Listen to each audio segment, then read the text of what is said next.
Tyrion is absolutely an ultra Chad, especially on foot. I mean, you basically never see him on foot, which is a shame because he has a really cool animation set, actually. But in this build, he is just one of many true Chads. And who else could it be but, of course, Slade X. He's got 5 rank 9 bolt throwers and 4 rank 9 war lines of trace, including the ROR, currently in a pitched battle against some scurvy dogs of the Vampire Coast here in the woods. Their anti-infantry bonus will allow them to trade very well here. The anti-infantry and splash damage, although Rahagra's Pride are a little bit surrounded and taking some damage for the rest of the Vampire Coast. So it looks like maybe not all true Chad rank 9s. There are some, virgin rank 5 Valyrian Reavers over here. Up against the Vampire Coast, we've got a bunch of deckhands, line of handguns, pretty standard stuff. A couple of carronades, good choice against the High Elves generally. Cannons or carronades both can be good choices here. And then, of course, a big rotting Leviathan with, is that Noctilus on foot? So, okay, we're going to get a duel of the fates here. With his lightsaber drawn, Tyrion comes out, fight the foul vampire. And he's actually taller than the Vampire, which is interesting to me. But a little bit of enfeebling foe going to be cast there.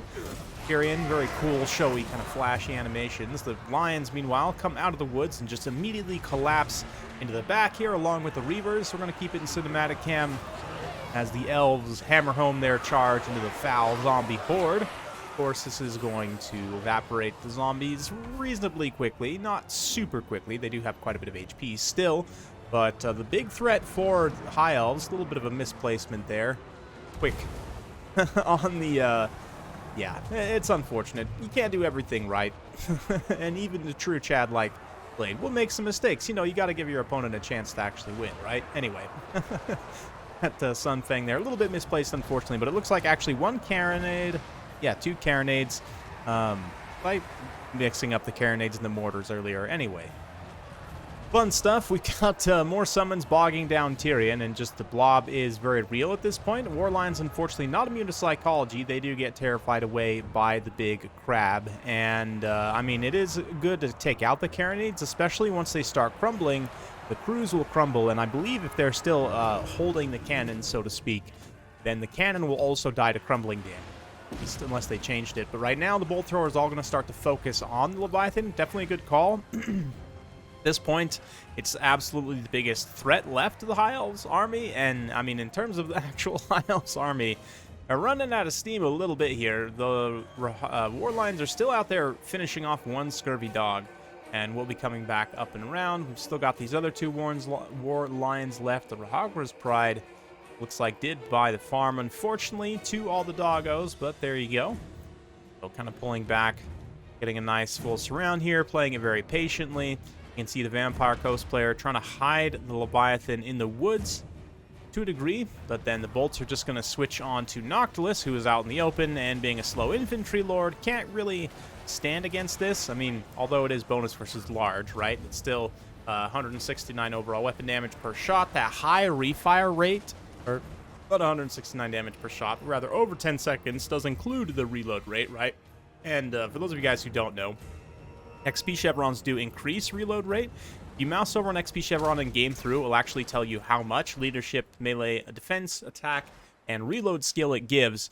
But you can see here that just even in Warhammer 2, you can tell because of this little green here showing that the missile strength has been buffed. It's actually the reload time, and because missile strength factors in reload time and overall DPS over 10 seconds, yeah, it's quite significant. 8.9 reload time is extremely fast for artillery, and it means that especially when you have 5, they can basically just like machine gun out shots more or less in a pretty big hurry. The Leviathan comes through to get at Tyrion. It's going to be one of the few units in the Vampire Coast army that can actually deal with him, but with the loss of Noctilus, he's a fairly expensive infantry character, and now the Lions come back to make their presence felt. We're going to switch to the scatter shot to deal better anti-infantry HP damage, even though it won't kill models as quickly. Well, I don't know. Against a really high model count unit like zombies, the scatter shot is probably actually the best way to go. Not to mention they have a pretty wide footprint because they have kind of a loose, staggered formation somewhat, whereas against a tighter packed infantry formation of especially higher value, lower model count infantry like, I don't know, like Blackguard or Phoenix Guard, something like that, you'd probably want to be using the single shot to specifically target them. But when you're just doing area damage to a big, wide blob of chaff like this, definitely the scatter shot does make pretty good sense. Switching back over to the Leviathan, though, as it did pretty much finish off Tyrion there. He is coming back up and around, though. He's got Heart of Averlorn, I believe. Yep, he does have the Heart of Averlorn proc available, so as long as he doesn't get shattered before it goes off, then he'll be able to come back and continue to fight. Still has plenty of healing cap space left. A little bit of scatter shot to finish off the supporting zombies, and the single shot. Unfortunately, though, the bolt throwers are starting to run out of ammunition, which means it may be up to Tyrion. He did get the Heart of Averlorn proc there in order to finish off the Rotting Leviathan. But let's see, the High Elf Bolt Thrower crews do have 32 melee defense, so, I mean, at only 14 melee attack, these zombies are really not going to make efficient contact with them. Even the 17 melee attack of the dual hand weapon mobs, I mean, just the fact they have so many more models means they can get in there and start to get a surround, but surprisingly will be very bad at killing this artillery crew. You can see this crew here is taking some damage, but actually very little, like one hit there, a little bit of friendly fire hit there. That was not the zombies at all. So anyway, zombies eventually do hit their limit of leadership. They pop army losses.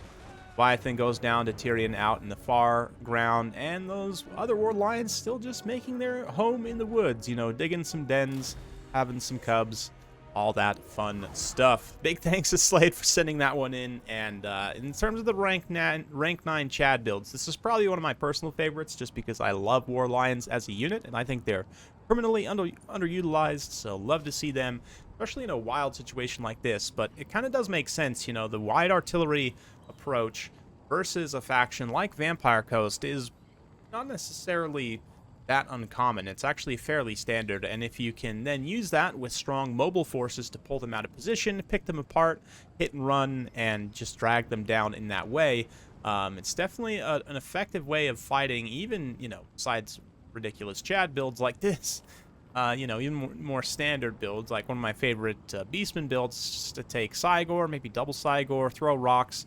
You have a lot of mobile hit and run units kind of pull your opponent apart, especially for factions in the future like Cathay, Vampire Coast, Dwarfs, those sort of immobile factions.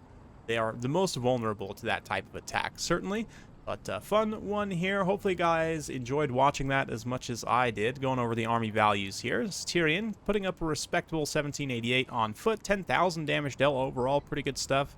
Could have been a little bit better had that one Sunfang made better contact, but hey, that's okay. It all turned out good in the end. The Lions don't pay for themselves, considering the XP Chevron cost, but that's okay. The Bolt Throwers definitely carry pretty hard on value. We can look at the cost of these veteran units in just a minute here, but obviously Deckhand's going to struggle largely. It was even worse for the handgunners, though, as they immediately just got rode down by Lions and light cavalry. And then the Scurvy Dogs actually trade fairly cost-effectively, even though, you know, just because of the model count situation, even though the anti-infantry splash damage does mean the War Lions will wreck the Hounds, that low defensive nature means that if they do get swarmed by a lot of models, like where the Rahagras Pride, where it was matched up almost 2v1 against some Hounds in that kind of weird side engagement, very favorable situation for the doggos. Rotting Leviathan also pretty much pays for itself, which is a nice bright spot. But anyway, let's go ahead and just quickly take a look at the High Elves roster, and I can check real quick what cost is on these units. So the Rahagras Pride we know is 1050, right? If we go ahead and shove up the regular war line, 1150, so not that much more. They, again, none of them paid for themselves, but tactically just taking out those handguns was quite useful. And then the bolt thrower is less than 1,000, so pretty much all of them paid for themselves, I think. Maybe one didn't, but still, that is actually pretty cost effective. And believe it or not, bolt throwers are one of the units I think unironically you should probably be chevroning if you have the gold available. It's a little bit tricky with high elves, less so with Dark Elves, because you have a little bit more funds to spend with Dark Elves, generally their units being slightly cheaper. But with High Elves, it can be a little bit tricky to try and find the extra funds, but sometimes you end up with a really awkward amount of gold left, like 150, 200, 250 gold, where it's going to be hard for you to try and figure out if you can buy another unit with that.